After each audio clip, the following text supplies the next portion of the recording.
Underway here in the opening period, the puck down into the Chicago zone. And you can see the offensive-minded blue liner is paying dividends. He's racked up some pretty good points in front. Score! Landon Ferraro from a terrible angle somehow stuck that one inside the right post. And the Griffins at 3:49 of the opening period draw first blood here, Lou. Griffins get it back to the point. Good play across Jensen. He'll fire. Tipped. Rebound. Loose in front. They poke away. Binnington again scrambling to keep it out. Now Paetsch takes a look. Near side. Miele. Score! What a great pass. Paetsch to Miele. And he's got an empty net. And he pops it home. And the Griffins at 11:45 take a 2-0 lead. Now Mantha will play it near point, feeds it across, penalty to Sopel is over, here's a shot, deflecting out in front right to Mantha, couldn't come up with it, now they score! I believe Miele will get the goal, and the Griffins seconds after the power play had expired, make it a 3-0 game, and Lou, that's a huge goal for Jeff Blashill and company. And that is a breathing room goal there for sure. What a move right there. Here come the Griffins again. Nosek's going to cut in, drop for Evans. He walks with a shot, score! How about that? Brennan Evans snapped it past the glove of Jordan Binnington. And on a night when he gets on it for his 800th American Hockey League game, he's a few games beyond that now, but recognized by the Griffins organization and the Red Wings and Ryan Martin. And Brennan Evans scores his first goal of the campaign, and the Griffins suddenly now have a 4-0 lead. Now, here's Cannone with a puck into the Griffins' end right in front of them. They score. That's not what you wanted at this point in the third period.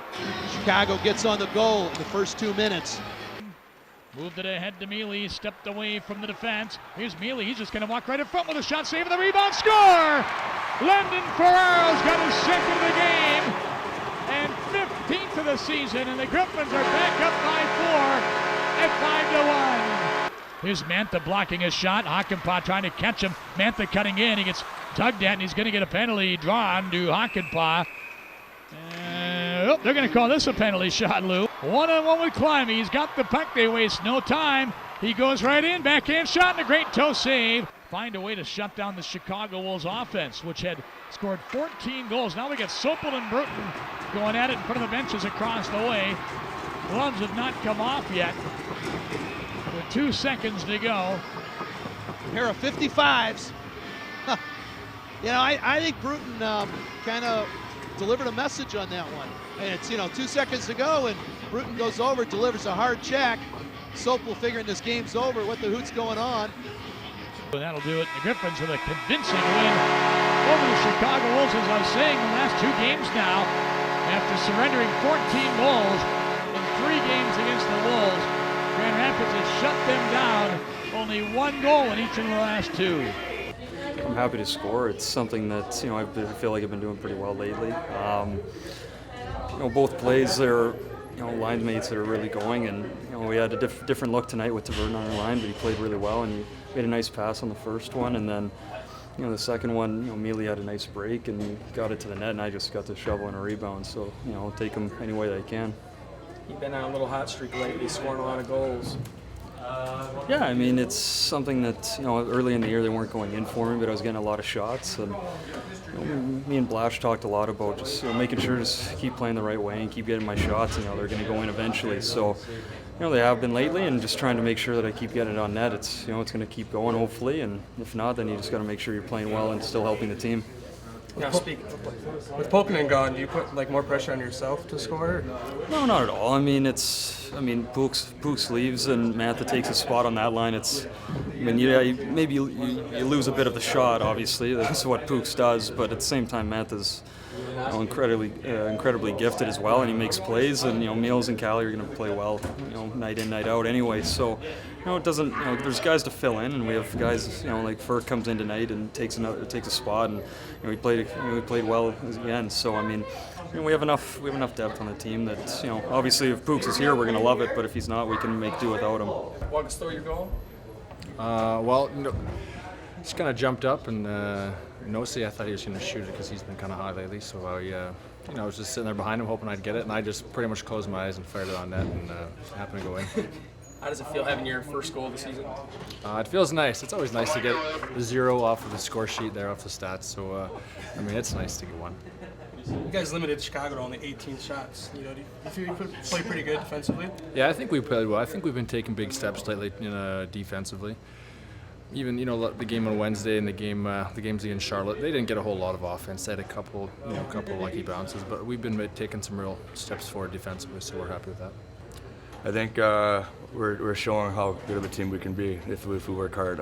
Beginning of the year we had a little struggle. We weren't playing the full 60 minutes, and now we're working hard. And I think if you look at our lineup, our depth is really good, and we could play all 4 lines against any other team's 4 lines. So I think especially the way we've been playing, it seems to carry momentum, and it's going to keep going on.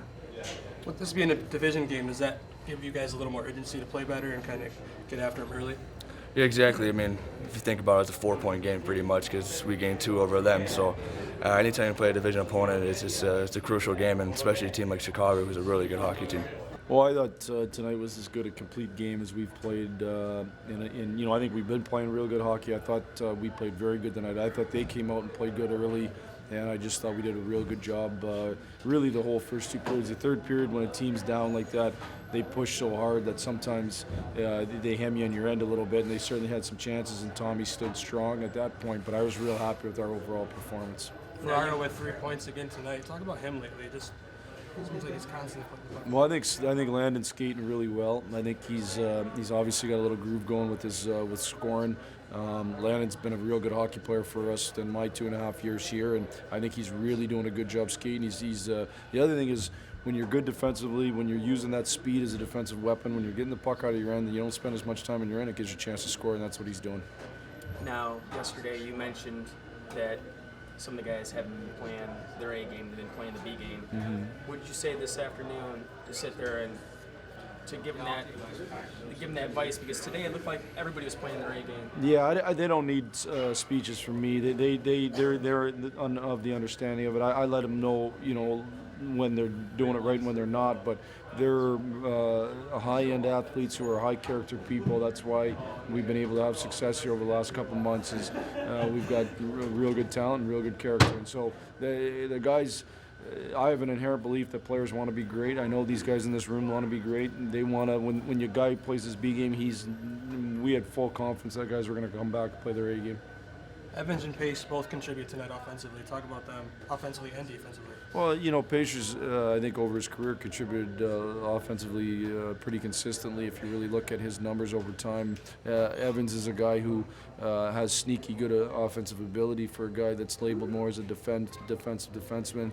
You go back to obviously the Calder Cup clinching goal, and I know he doesn't score lots, but he does have the ability to do it. It just probably doesn't end up in that spot tons, but a real good finish by him, obviously.